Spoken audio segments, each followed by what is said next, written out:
All right, so here we go. We are going to read our story tonight.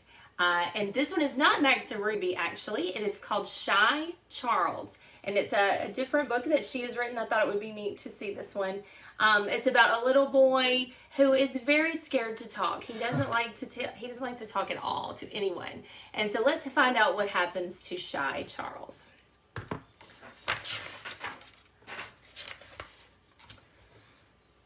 Charles was as happy as he could be.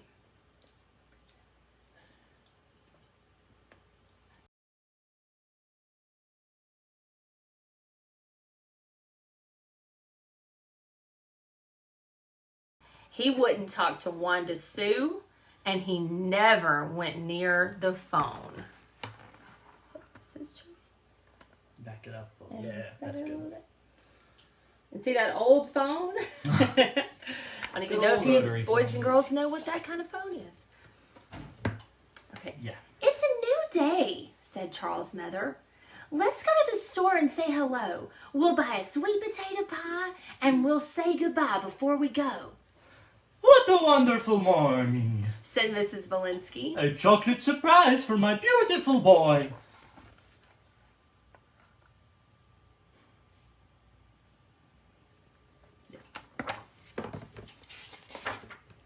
Say thank you, whispered Charles's mother.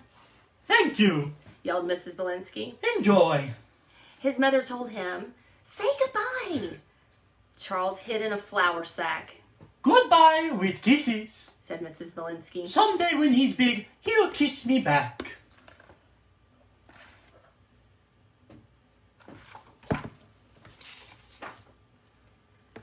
I'm so embarrassed, said Charles's mother.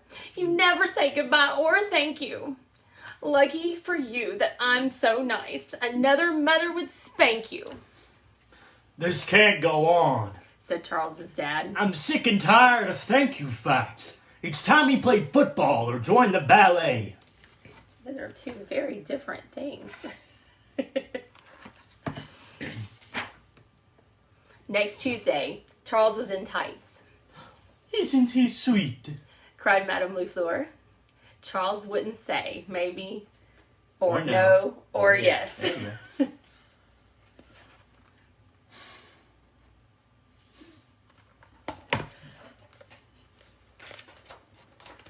For a week, he pretended to be asleep. Charles was not a success.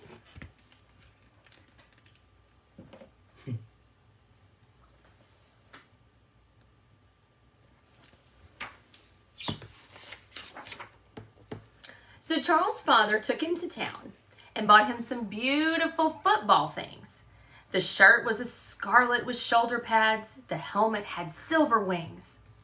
Charles, said his father, you'll be the best.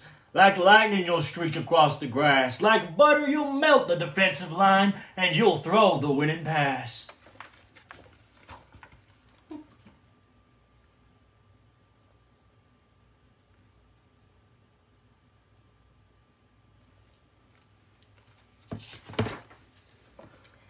Charles trembled like an autumn leaf. Ha! Roared his coach. My name is Fred. He doesn't look so well to me. Take him home and put him to bed.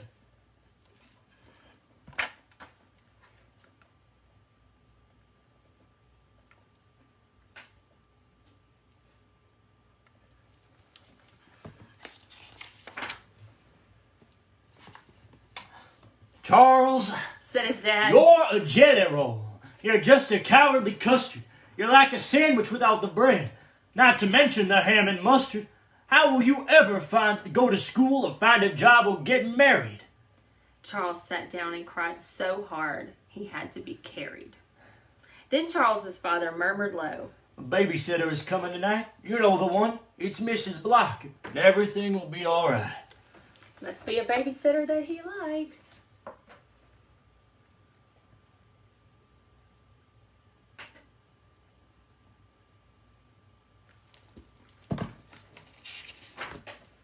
The sun went down, the sitter came. His parents left at 6 o'clock. Charles skedaddled up the stairs. And come back, little push cake, cried Mrs. Block.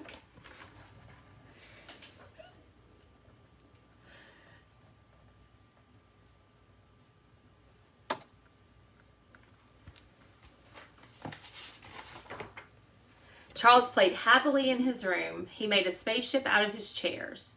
But suddenly there was a terrible crash. Mrs. Block had fallen down the stairs.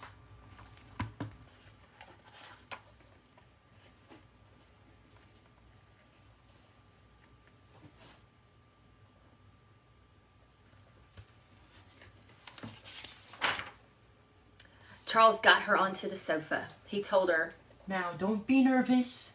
He brought her a blanket and cocoa. Then he called the emergency service.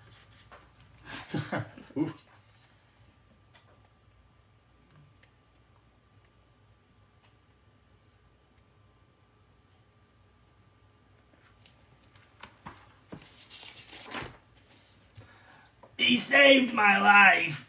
Moaned Mrs. Block. He's a prince, a gem, a hero. Everyone shouted, Thank you, Charles. But Charles said, Oh, wait, gotta show this gotta page. show the picture.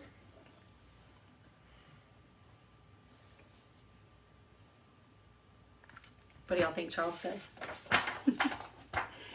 Charles said 0.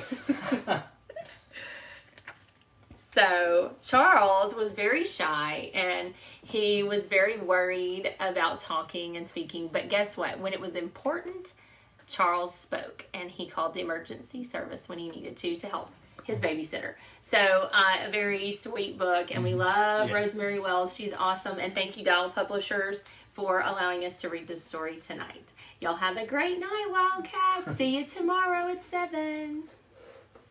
It's on your phone. No. Who knows? Hello. Hi, everyone. We are